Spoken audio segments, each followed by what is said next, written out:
L'œil de journaliste ne s'arrête pas seulement à ce qu'on a vu, il faut aller au-delà des faits. On nous a bombé un chiffre ici, 75% du bilan.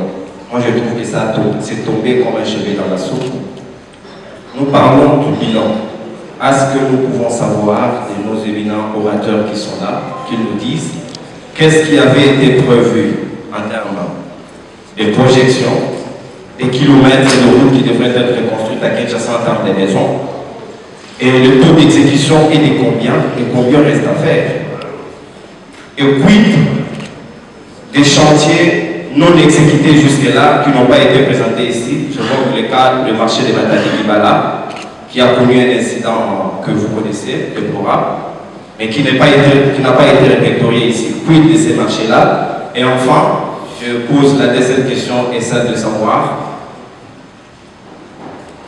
Fikine, ou la foire de Kinshasa, internationale de Kinshasa, est dans l'état que vous connaissez, que les travaux, on nous a promis que ce sera lancé.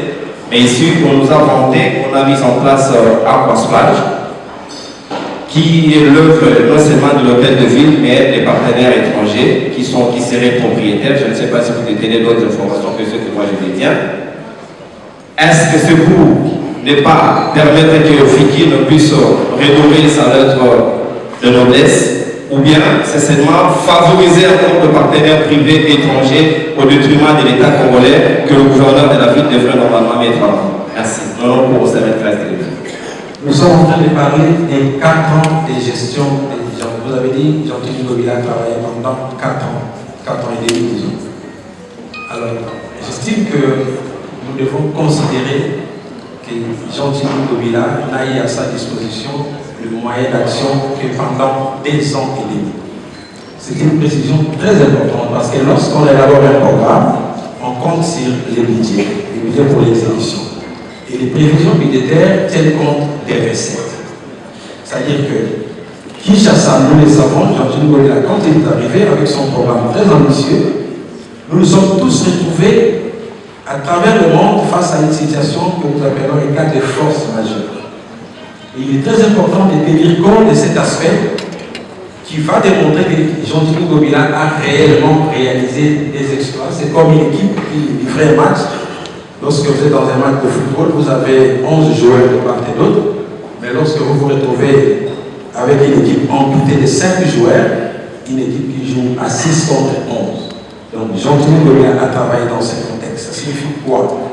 Ça signifie que le monde, pendant le journal de Jean-Claude Ngobila, a fait face à la pandémie de Covid-19. Et comme nous le savons, pendant cette période, nous avons pris, sous l'impulsion des chefs de l'État, des mesures pour faire face à la progression de la maladie. Et parmi les mesures, il y a eu des mesures de confinement.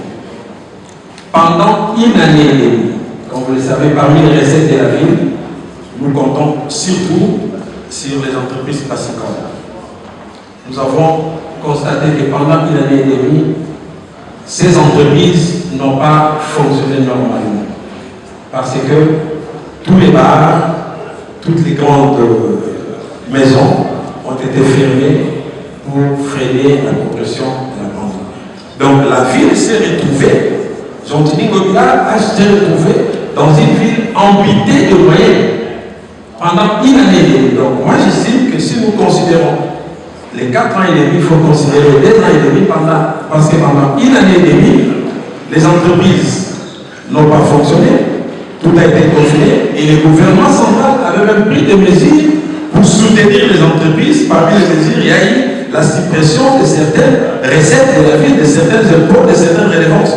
Donc pendant cette période, Jean-Claude Ngobila s'est retrouvé amputé de moyens, mais il a continué à réaliser, à exécuter tout ce qui était prévu. Ça, c'est un aspect très important dont il faut tenir compte parce que vous avez un gouvernement qui a travaillé pendant 12 ans avec tous les moyens, des appuis des partenaires, même des appuis du gouvernement central. Mais vous trouvez quelqu'un qui a travaillé pendant 2 ans et demi, 4 ans au pouvoir, mais 2 ans et demi, parce que la priorité mondiale devenait en ce moment-là la lutte contre la pandémie de Covid. Ça, c'est un aspect très important qu'on devra tenir compte, parce qu'il y a un collègue, c'est plutôt un journaliste qui a posé la question de savoir, vous n'avez pas évoqué les autres aspects. Déjà, vous ne savez pas une excuse, mais il faut tenir compte lorsqu'on évalue, il faut tenir compte que cette personne a travaillé sans ces ressources. Ça, c'est la première des choses qui nécessite une explication. Deuxièmement, les gens ont parlé de l'absence de poubelles dans la ville. Nous sommes qui nous vivons à Kinshasa. Vous avez constaté, à moins que nous n'ayons pas vécu ça, mais vous avez vu que le gouvernement provincial a commencé, vous avez vu que dans la commune de la Gambie, ici, partout, parce qu'on avait progressivement, il y avait des poubelles, et il y en a encore quelques-uns. Malheureusement, il y a des gens qui aujourd'hui estiment que la réussite des gens de Ngobila va le propulser, va lui attirer le faveur ou l'attachement du chef de l'État, et qui sont en train de combattre même les actions menées pour l'intérêt de la population. Si je l'ai dit, ça signifie qu'aujourd'hui on place des poubelles sur le boulevard du 30 juin, et demain c'est la population. Il y a des gens qui viennent récupérer ces poubelles pour les utiliser à autre chose. On s'est retrouvé face à une situation où vous placez et les gens viennent enlever. Brûler. Mais là, vous ne rendez pas, vous ne détruisez pas, vous n'attaquez pas Jean-Gilles Ngobila, mais vous rendez mauvais service à la population. On s'est mis à évacuer les poubelles. Je vous rassure qu'il y a des gens qui faisaient l'opération et qui continuent à faire l'opération contraire. À Kinshasa, aujourd'hui, on évacue le soir. Il y a des gens qui ont le moyen, au lieu de mettre ces moyens à la disposition de la population pour le développement de la population, il y a des gens qui passent la nuit déverser les immondices là où on a évacué. Et les journalistes le savent. Les journalistes le savent. Et c'est des gens pour contaminer les gens. Aujourd'hui, lorsqu'on déverse, il y a une campagne. Au lieu que la population, au lieu que la presse accompagne positivement les initiatives de la ville, nous avons certains journalistes qui sont utilisés, spécialistes aussi en fake news, qui balancent dans des réseaux sociaux des immondices là où ça n'existe pas. Donc, quand les gens mettent en place un système pour accompagner le développement de la ville, il y a d'autres qui sont en train de les mettre pour les détruire. Kinshasa Bopeto, c'est un état d'esprit comme on l'a dit. Ça prend en compte tous les aspects, ce n'est pas seulement les aspects de l'infrastructure, c'est aussi les aspects d'embellissement, d'assainissement, d'autres aspects, même les comportements, même les changements de mentalité. Les journalistes doivent communiquer positivement. Même les journalistes doivent participer. On ne doit pas avoir au niveau de la République, au niveau de la ville, des journalistes qui se font payer pour vulgariser des fausses informations. Tout ça, ça fait partie de Kinshasa Bopeto. Les comportements, avoir un nouvel esprit dans les chefs d'équipe. Alors, lorsqu'on parle des entreprises de transport, on en a parlé effectivement. La ville a trouvé des entreprises qui existent. Mais en quel état? Vous savez que certaines entreprises qu'on a trouvées étaient des canards. Investir dans ces entreprises-là, ça signifie quoi? Ça signifie qu'on gaspille la communauté. Jean-Denis Ngobila a commencé aussi à procéder aux réformes. Il y a eu des réformes pour redresser ces entreprises, pour créer des entreprises nouvelles là où il faut, mais surtout, ce qu'il faut reconnaître, c'est que la ville s'est retrouvée à l'arrivée de Jean-Denis Ngobila Baka. Nous avons trouvé cette ville avec beaucoup de ces recettes déjà hypothéquées. Ça, peut-être les gens ne le savent pas. Les gens ne savent pas qu'on a trouvé des recettes hypothéquées. Ça signifie quoi?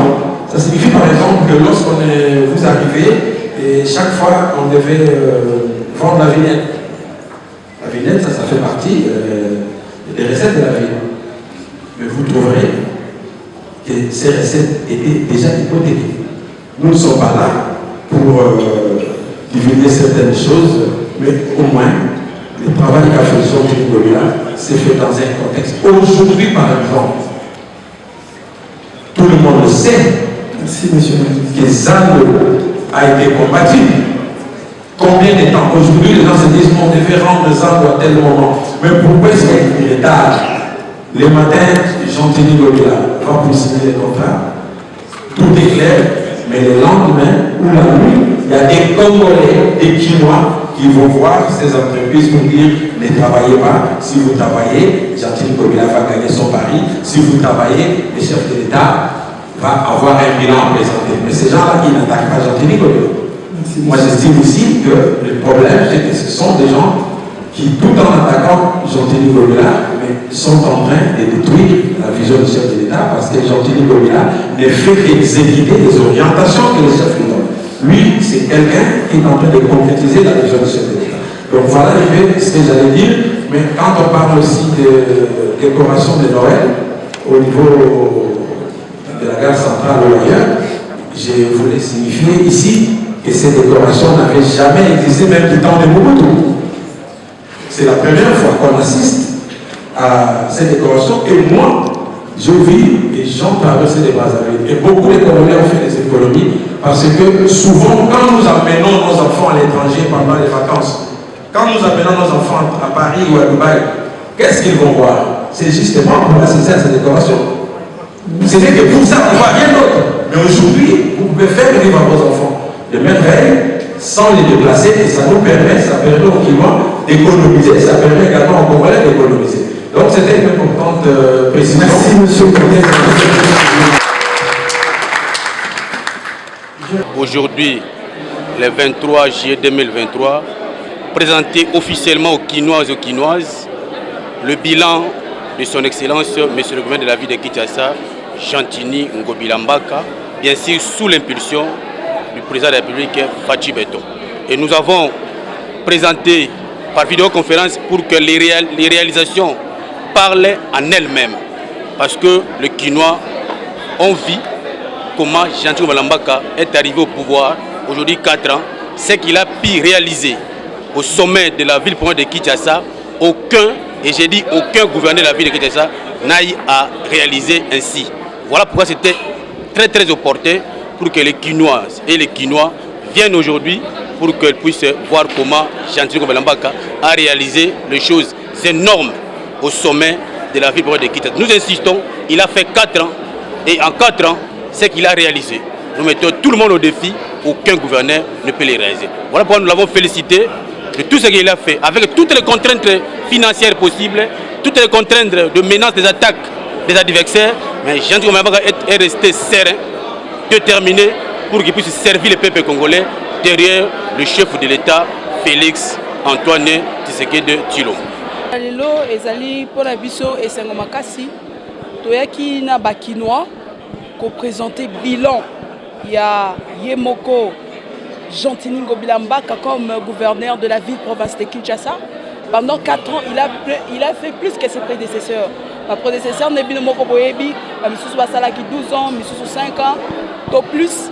Mais dans 4 ans, ce qu'il a fait est immense. Il y a un bakinois, balingaki ko mona yango, to condenser yango, to kangisi yango esika moko na bilili, to lakisi bato nyonso. Pas seulement les Quinois, mais tout le monde comme peuple congolais, ayeba et lokoni ni Gentili Ngobila a sali en tant que gouverneur de la ville-province de Kinshasa. Voilà, c'est un peu ça.